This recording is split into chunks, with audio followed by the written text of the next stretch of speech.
The bioluminescent trail shouldn't have been there. Zara Mitchell had spent the last 5 years studying marine biology in these waters, and she knew every species of glowing plankton, jellyfish, and deep-sea creature that called the Indian Ocean home. But this was different. The ethereal blue-green light pulsed with an impossible regularity, like a heartbeat, leading away from her research vessel toward the uninhabited shores of Isle Perdu. Dr. Mitchell? Her research assistant, James, called from the ship's bridge.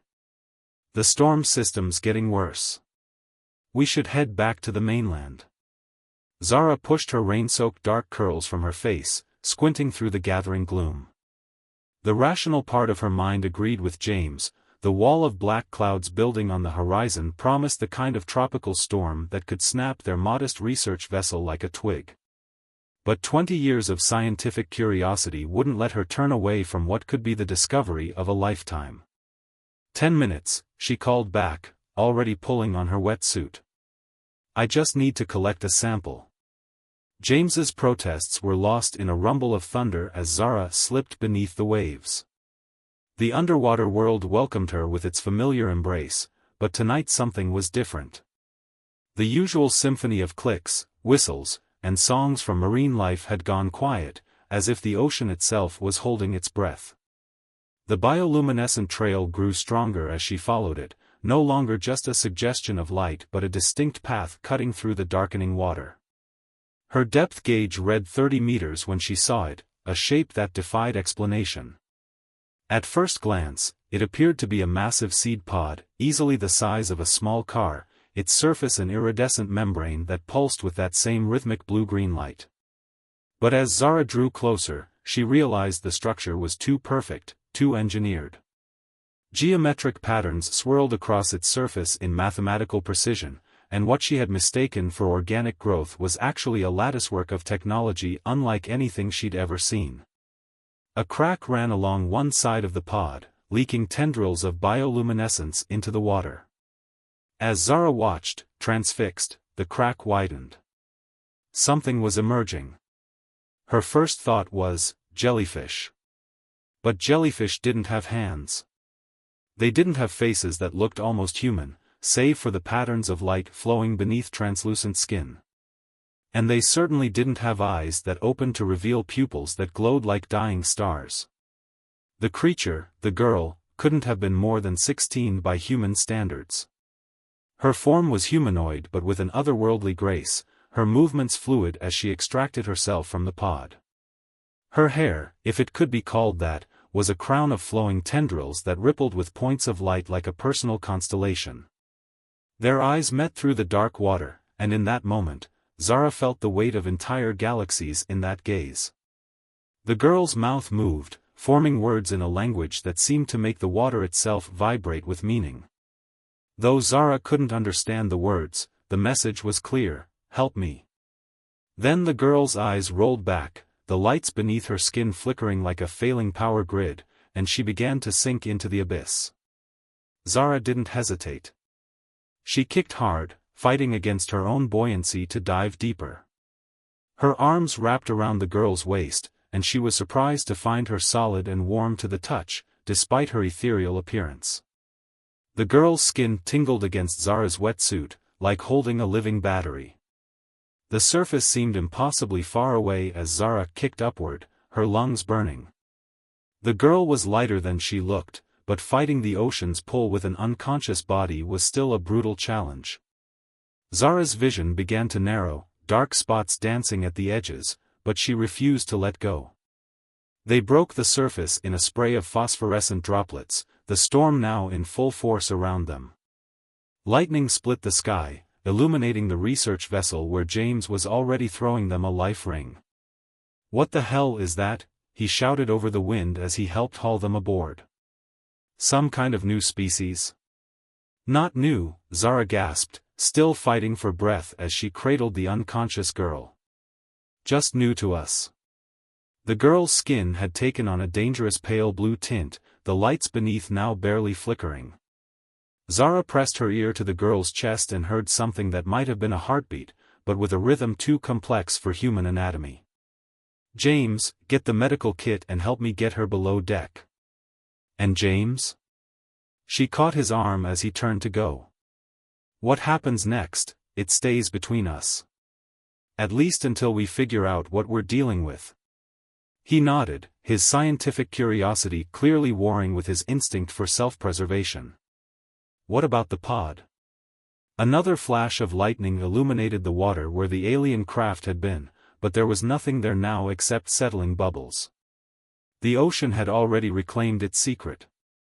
Below deck, as the storm raged outside, Zara worked frantically to save a life she barely understood. The girl's anatomy was similar enough to human to be recognizable, but different enough to make every decision a potentially fatal guess. Her skin seemed to absorb oxygen directly, so Zara kept her wrapped in wet towels. The pattern of lights beneath her skin slowly strengthened, forming complex geometric shapes that Zara suspected might be some kind of biological status display. Hours passed, and the storm began to fade. In its wake came the soft light of dawn, creeping through the cabin's small porthole. The girl's eyes fluttered open, those strange stellar pupils focusing on Zara with remarkable clarity. This time when she spoke, the words seemed to bypass Zara's ears entirely and form directly in her mind. Thank you for saving me. My name is Lyra. And I'm very far from home. Zara sat back, her scientific mind racing to catalog every impossible thing she was witnessing, while another part of her, the part that had dreamed of this moment since she first looked up at the stars as a child, simply marveled. Welcome to Earth, Lyra, she said softly. I'm Zara. And I think you're about to change everything. The girl, Lyra, managed a smile that literally illuminated the room, points of light dancing beneath her skin like stars coming out at twilight. Everything, she agreed, has already changed. Outside, the sun rose over the Indian Ocean, marking the dawn of a day unlike any in human history. But for now, in a small cabin on a modest research vessel, two daughters of different worlds simply watched each other, each wondering what the other might teach them about the universe they shared. The first time Lyra cried, her tears left trails of bioluminescent light on her cheeks. 2 weeks had passed since Zara brought the alien girl to her remote beach house on Madagascar's northeastern coast. They sat on the wraparound porch, watching the sunset paint the Indian Ocean in shades of amber and gold. Lyra had just finished telling her story, and the weight of it hung in the air between them like storm clouds. The harvesters came without warning, Lyra said, her voice creating subtle harmonics in the air that made the wind chimes sing. They don't invade worlds to conquer them. They consume them. Every resource, every piece of technology, every strand of DNA that might be useful, they take it all, leaving nothing but hollow shells of planets behind. Zara watched the lights beneath Lyra's skin pulse with darker colors, deep purples and blues that spoke of grief in any language.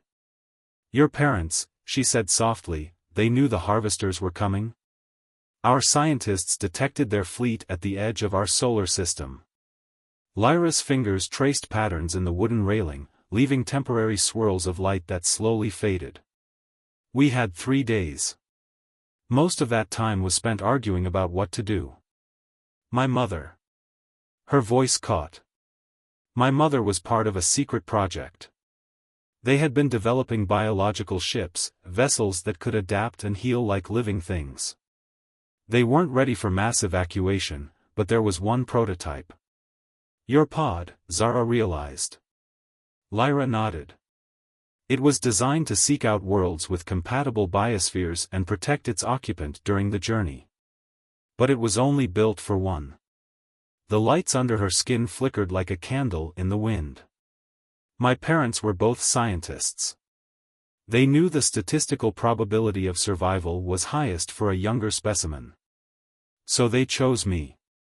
The tears came then, each droplet containing tiny points of light that reminded Zara of falling stars. She reached out and took Lyra's hand, noting how the patterns of light beneath the alien girl's skin seemed to reach toward the point of contact, creating new and complex geometries. I watched from orbit, Lyra continued, her voice barely a whisper. I watched them harvest my world. The process took less than a day. They have these machines, massive things that crack planets like eggs and extract their cores. The last thing I saw before my pod entered deep space was my sun becoming dimmer as they began to drain its energy. Inside the beach house, a scanner that James had modified began to beep insistently. Zara tensed, but Lyra seemed unsurprised. "They're getting closer," the alien girl said. "Your government's search patterns are becoming more precise." Zara stood, moving to check the scanner's display through the window. 3 black SUVs were making their way up the coastal road, still about 10 kilometers out. They had been playing this game of cat and mouse for days now, staying just ahead of the various agencies that had begun to notice unusual energy signatures in the area. "We should pack," Zara said, already mentally running through their evacuation plan. "We can be on the boat in 15 minutes. But Lyra didn't move. "Perhaps we should let them find us." Zara turned sharply. "What?" "Lyra, we've talked about this. If they find you." "If they find me, they might listen," Lyra interrupted. The patterns beneath her skin had shifted to rapid, geometric sequences that Zara had learned to recognize as agitation. "The harvesters followed me, Zara. I know they did. They never leave survivors, never leave loose ends. They'll come for Earth just like they came for my world." "All the more reason to keep you safe," Zara insisted. "If they take you, study you, dissect you, how does that help anyone?" Lyra stood, and for a moment Zara was reminded that despite her youth, the alien girl carried the knowledge of a civilization far more advanced than Earth's. The lights beneath her skin formed complex equations that seemed to hover just beneath the surface. "My pod wasn't just a lifeboat," she said. "It was a library. Everything my people knew, our science, our history, our warnings about the harvesters, it's all encoded in my genetic structure. The pod modified me during the journey, made me into a living database." She touched her temple, where the lights formed particularly intricate patterns. "I can help Earth prepare, but not if we keep running." The scanner's beeping increased in frequency. 8 kilometers now. Zara ran a hand through her hair, mind racing. Everything she'd learned as a scientist told her to protect this discovery, to study and understand it carefully before revealing it to the world. But everything she'd learned as a human being told her to trust the girl who had already lost one world and was trying to save another. A new sound cut through the evening air: helicopter rotors. They were running out of time. "If we do this," Zara said carefully, "we do it on our terms. No black sites, no secret labs. We choose who to trust." Lyra's answering smile literally lit up the growing darkness. "I already chose. I chose you." The helicopter crested the horizon, its searchlight cutting through the twilight. Below, the SUVs had reached the final stretch of road. Zara took Lyra's hand, feeling the complex patterns of light sync with her own pulse. "There's something else," Lyra said, her voice taking on a harmonic that made the air itself seem to vibrate. "Something I haven't told you. About why my pod chose Earth, specifically." The searchlight found them, pinning them in its harsh glare. Doors slammed in the distance as vehicles pulled up to the beach house.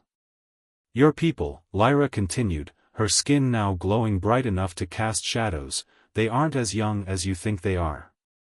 And I'm not the first of my kind to find refuge here." Before Zara could process this revelation, a dozen armed figures emerged from the darkness, surrounding the porch. Their weapons were raised but lowered slightly as Lyra's glow revealed her clearly in human nature. One figure stepped forward, removing dark glasses despite the fading light. "Dr. Mitchell," the woman said, her voice carrying an accent Zara couldn't quite place. "And you must be our visitor. We've been looking forward to meeting you both." She smiled, and for a moment Zara could have sworn she saw a familiar pattern of lights beneath the woman's skin. "We have so much to discuss." Behind them, the sun finally set, but the darkness was held at bay by Lyra's gentle glow and the first stars emerging overhead, some of which, Zara now realized, might not be stars at all. The underground facility sprawled beneath the Madagascar coastline like a giant steel labyrinth. Zara followed director Elena Volkov through corridors lined with technology that seemed to blur the line between organic and mechanical, her mind still reeling from everything they'd learned in the past 48 hours. "Your people have been here since the beginning," Lyra said, her voice filled with wonder as she traced her fingers along a wall covered in familiar bioluminescent patterns. "The ones who escaped the first Harvester invasion, 10,000 years ago. They've been guiding human development all this time." "Guiding, not controlling," Elena corrected, her skin briefly flickering with patterns of light that matched Lyra's. "We learned from our mistakes. Direct intervention leads to dependency. Better to let humanity forge its own path, with just the occasional nudge." Zara's scientific mind was working overtime, connecting dots she'd never known existed. "The sudden leaps in human advancement," she said. "The inexplicable technological breakthroughs throughout history. Sometimes humans just needed a hint about where to look," Elena smiled. "Though I must say, you've surprised us more than once with your ingenuity." Their conversation was interrupted by a high-pitched tone that made both Lyra and Elena's skin flash with warning patterns. A young analyst rushed into the corridor, his tablet displaying a complex series of readings. "Director, we've detected something entering the solar system," he reported, his voice tense. "The energy signature matches the records from the fall of Kepler." The temperature in the corridor seemed to drop 10 degrees. Lyra's skin paled to an almost translucent white, the lights beneath pulsing with rapid, chaotic patterns. "How long?" Elena demanded. "At their current velocity, 72 hours until they reach Earth orbit." Elena's composed facade cracked slightly, patterns of deep red concern flowing beneath her skin. "They're ahead of schedule. We expected to have more time." She turned to Lyra. "The genetic library you carry, does it include the defense protocols?" Lyra nodded, but her expression was troubled. "Yes, but implementing them would take weeks, even with your hidden infrastructure. We have 3 days. Then we need a different approach," Zara interjected. Both aliens turned to look at her, their bioluminescent patterns synchronizing unconsciously. "You've been protecting humanity from the shadows for millennia. Maybe it's time to step into the light." Elena shook her head. "The protocols exist for a reason. Humanity isn't ready." "Humanity doesn't have a choice," Zara cut in. "The Harvesters are coming whether we're ready or not. And I think you're underestimating us. We've faced extinction-level threats before." "Not like this," Lyra whispered, but her patterns had shifted from chaos to something more contemplative. A new alarm sounded, this one making both Elena and Lyra flinch visibly. The analyst's tablet streamed new data that made his eyes widen. "Director, we have multiple breaches. They're already here." Security screens throughout the facility flickered to life, showing feeds from around the world. Strange, crystalline structures were emerging from the oceans, their surfaces reflecting the sun like faceted diamonds. But these weren't natural formations, they were ships, advanced scouts of the Harvester fleet. They seeded the oceans, Lyra realized, horror creeping into her voice. They must have launched the scout ships ahead of the main fleet, lying dormant until now. Elena was already moving, her fingers dancing across control panels with inhuman speed. Initiating facility lockdown. All personnel to battle stations. Activate the quantum shields. The lights went out. In the darkness, Lyra and Elena's bioluminescence cast eerie shadows on the walls. A deep rumbling shook the facility, and Zara could hear the screech of metal being torn apart somewhere above them. "The shields aren't responding," Elena said, her patterns showing clear distress. "They're using our own technology against us." The scouts must have been gathering intelligence for months.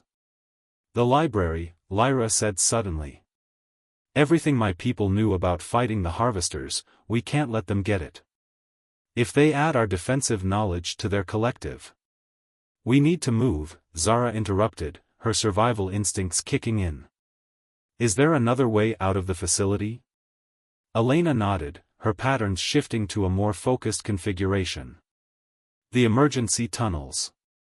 They lead to a hidden bay where we keep our more specialized vehicles. Another explosion rocked the facility, closer this time. Through the chaos, Zara caught glimpses of something moving in the darkness beyond the emergency lights, something that seemed to absorb both light and shadow. Run, Elena commanded, her skin flaring with sudden brightness. I'll hold them off. Get Lyra to the secondary facility in New Zealand. The protocol's there. She never finished the sentence. A beam of pure darkness cut through the corridor, missing Lyra by inches. Where it touched the wall, the metal simply ceased to exist, leaving perfectly clean edges as if that section of reality had been surgically removed. Go! Elena shouted, her entire body now blazing with light so bright it hurt to look at. Patterns of energy coursed across her skin in configurations Zara had never seen before, forming barriers of pure force that deflected subsequent darkness beams. Zara grabbed Lyra's hand and ran.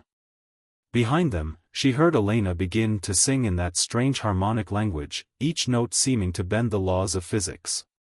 The sounds of battle faded as they delved deeper into the facility's emergency tunnels, but the ground continued to shake. She's sacrificing herself, Lyra said between breaths as they ran. Using her own biological energy matrix as a weapon. It's the last resort of our people.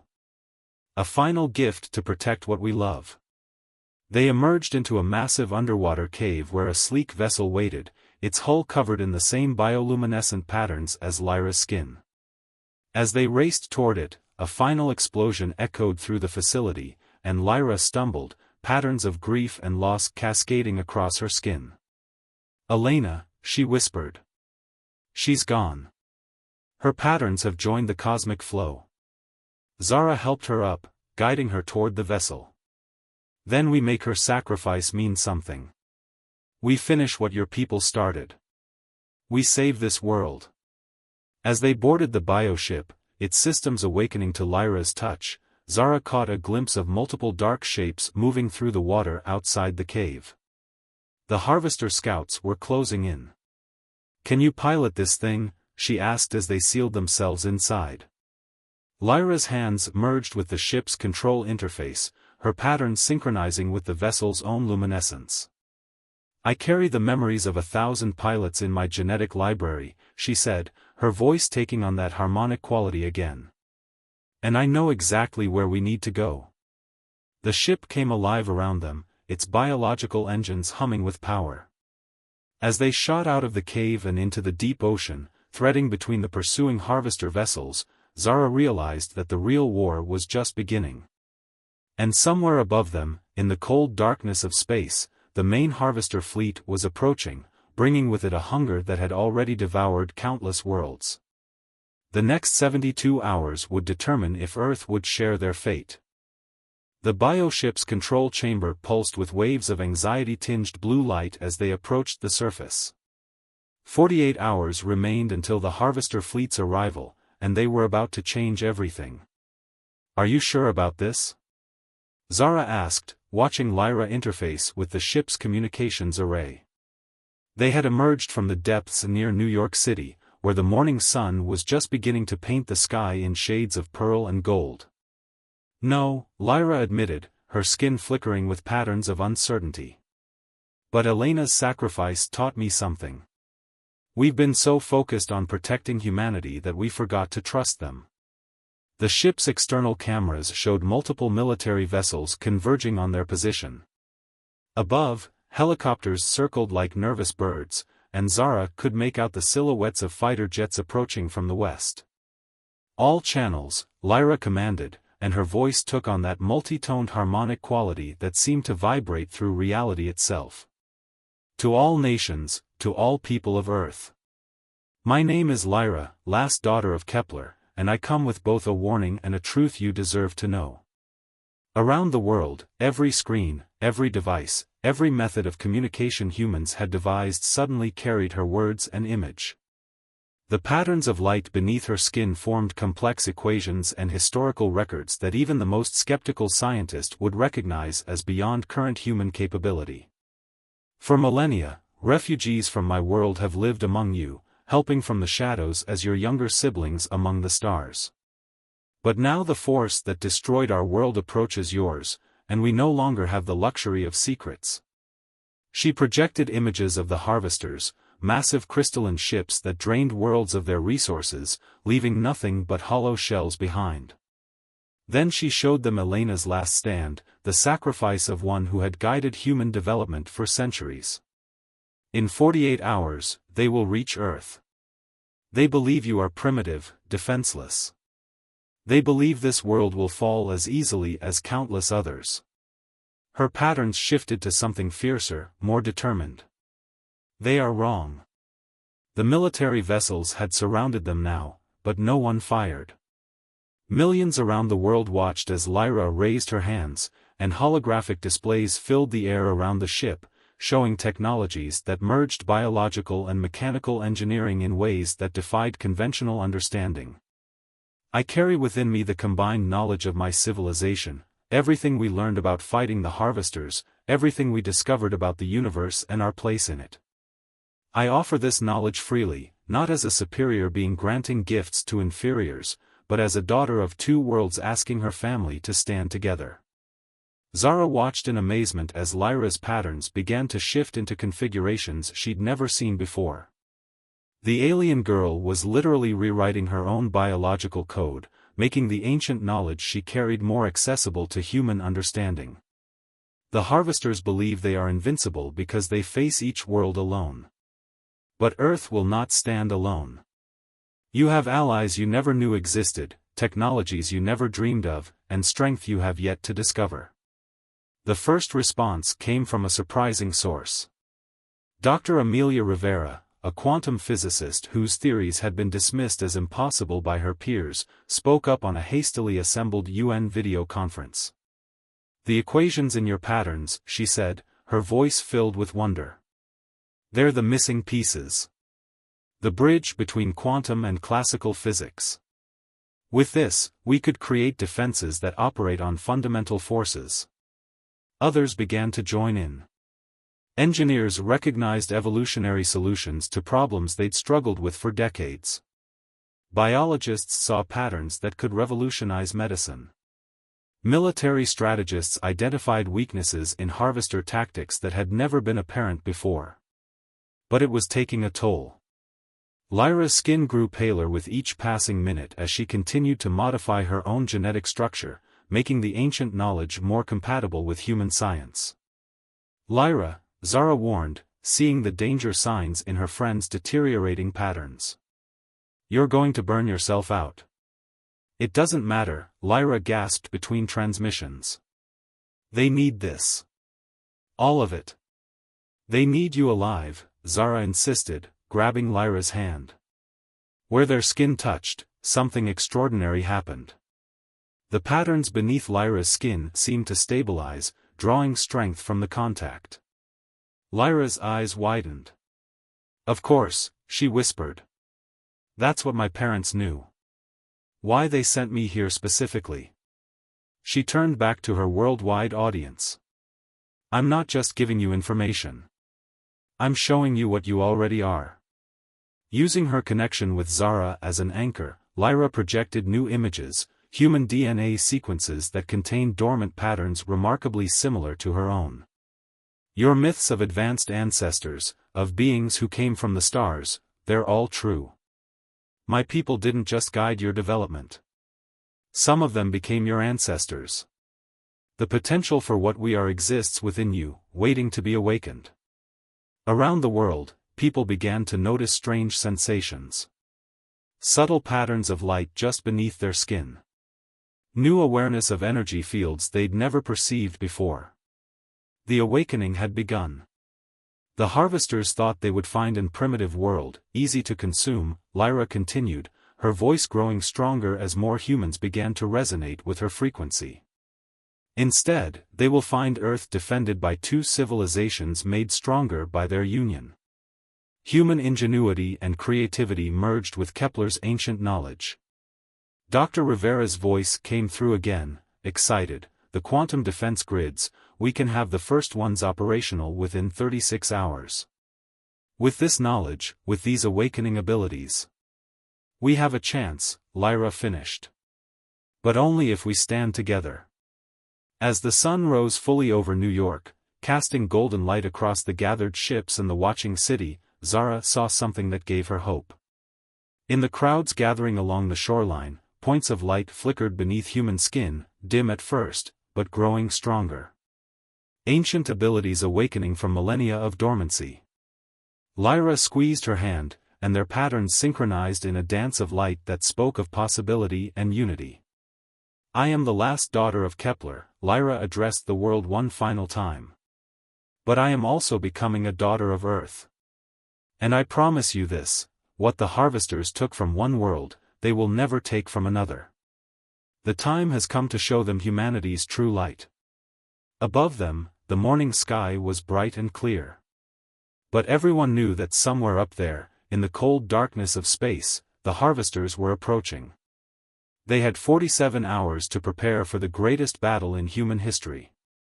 And this time, humanity would fight with all of its strength, both the power it had built and the power it had inherited from the stars. The harvesters arrived at dawn. Their ships emerged from quantum space like crystalline mountains, their surfaces refracting the rising sun into 1,000 points of dark light. Earth's newly awakened defenders watched as the massive fleet took up attack positions, their formation a perfect geometric pattern that spoke of cold, calculating intelligence. In the heart of New York's hastily assembled defense command, Lyra stood before a wall of holographic displays, her skin pulsing with rapid streams of tactical data. Beside her, Zara watched as humanity made its final preparations. Status report, General Martinez called out, his own skin showing the faint patterns that marked him as one of the many humans who had awakened to their hidden heritage. Quantum defense grids are online in major population centers, Dr. Rivera reported from her station. The physicist's hands danced through the air, manipulating energy fields that had been theoretical just days ago. Biogenic enhancement protocols are holding steady at 63% of global population. Not enough, Lyra whispered, her patterns showing concern. The harvesters will expect some resistance. They've consumed worlds more advanced than this. But never one with your knowledge, Zara reminded her, taking her hand. Their patterns synchronized automatically now, strengthening each other. Never one that knew exactly how they think. As if in response to her words, the first harvester transmission arrived. The message manifested as a series of crystalline structures that grew from every available surface, forming words in an ancient language that Lyra's people had last heard 10,000 years ago. They're offering terms, Lyra translated, her voice tight. Surrender the genetic library I carry, and they'll make our harvesting quick. Painless. Her patterns flared with sudden anger. Like they did to Kepler. General Martinez's response was immediate, send our answer. Lyra placed her hand on the transmission console, and her reply went out not in words but in pure energy, a defiance that needed no translation. The crystalline structures shattered. The harvester fleet's response was devastating. Beams of absolute darkness lanced down from the ships, attempting to cut through Earth's atmosphere. But where they struck the quantum defense grids, they found something new, resistance. Dr. Rivera's calculations, enhanced by Lyra's knowledge, had created shields that operated on fundamental forces the harvesters had never encountered. They're testing our defenses, Lyra observed, her patterns shifting to combat configurations. The real attack comes next. She was right. The dark beams were just the prelude. The true assault began when the harvester ships released their harvest drones, billions of crystalline machines that fell toward Earth like lethal rain. But Earth was ready. Around the world, humans whose ancestors had come from the stars reached out with newly awakened abilities. Points of light bloomed in the sky as people channeled energy in ways their bodies had always known but their minds had forgotten. The drones began to shatter, their crystalline forms unable to adapt to attacks that came not from weapons, but from life itself. Energy signatures are spiking worldwide, Dr. Rivera reported, excitement breaking through her professional demeanor. The awakening, it's accelerating. More people are manifesting abilities as the attack continues. Lyra's patterns showed surprise. Of course, she breathed. Evolution under pressure. Humanity's greatest strength. The harvesters, facing unexpected resistance, changed tactics. Their ships began to descend, attempting to directly interface with Earth's biosphere. This was how they had won countless battles before, connecting to and corrupting the very life force of a planet. But the moment they tried, they discovered their second miscalculation. Earth's oceans began to glow with bioluminescent patterns that matched Lyra's exactly. Hidden bioships, long dormant, rose from the depths. The descendants of Kepler had been preparing for this moment for 10,000 years, seeding Earth's oceans with living weapons that waited for the right frequency to awaken. Now, Lyra commanded, her voice carrying harmonics that made reality itself vibrate. Everything we have. Everyone we are. Together. Zara felt it first as a warmth in her chest, then as light beneath her skin. Around the world, billions of humans experienced the same sensation as ancient DNA fully activated. The light of two civilizations, separated by time and space but united in this moment, rose to meet the darkness. The harvester ships, for the first time in their long history of consumption, began to fail. Their crystalline structures, designed to absorb and corrupt life force, found themselves overwhelmed by the sheer variety and intensity of Earth's combined defense. Where they tried to establish control, they found chaos. Where they sought to impose order, they found evolution. Where they expected submission, they found defiance. In New York, Lyra's patterns suddenly shifted to a configuration Zara had never seen before. "They're trying to retreat," she announced. "If even one ship escapes, they'll adapt. They'll return stronger. Then we finish this," Zara said firmly. "For both our worlds." Lyra nodded and began to sing. The harmonic language of her people filled the command center, but this time humans joined in. The song spread across the planet, carrying with it patterns of light and energy that had been written into Earth's biosphere by generations of hidden guardians. The harvester ships, caught in a web of resonating energy, began to transform. Their crystalline structures, designed to absorb and corrupt life, found themselves being absorbed and transformed instead. Where there had been machines of death, gardens began to grow, crystal formations that hummed with combined human and Kepler energy. The last harvester ship fell silent as the sun reached its zenith. In the aftermath, as humanity began to process what they had become, Lyra stood on the roof of the Defense Command, watching the transformed harvester ships bloom with new life. "What happens now?" Zara asked, joining her. Their patterns mingled in the space between them, creating new configurations neither of their civilizations had seen before. "Now," Lyra said, smiling as points of light danced beneath her skin, "we build something new. Not Kepler. Not old Earth. Something that takes the best of both." Below them, the city was alive with light as humans experimented with their awakened abilities. The transformed harvester ships had become floating gardens, their crystalline structures now growing with hybrid life forms that combined Earth's biodiversity with Kepler's bioluminescent beauty. "They'll come back," Zara said. "The harvesters. There must be more of them out there." "They will," Lyra agreed. "But next time, they'll find something they've never encountered before." She gestured at the scene below, where patterns of light connected people in ways both ancient and new. A world that turned the tide. A civilization that chose to evolve rather than submit. A humanity that carries the light of two worlds. The sun caught the crystalline gardens, sending rainbows dancing across the city. In that light, it was impossible to tell where Kepler's influence ended and Earth's began. Perhaps that had been the point all along. They were all children of light now, carrying within them the promise of countless dawns to come. And somewhere in the vast darkness between the stars, that light would spread, carrying with it a message to any other harvesters that might come. Earth was no longer a target. It was a beacon. The end.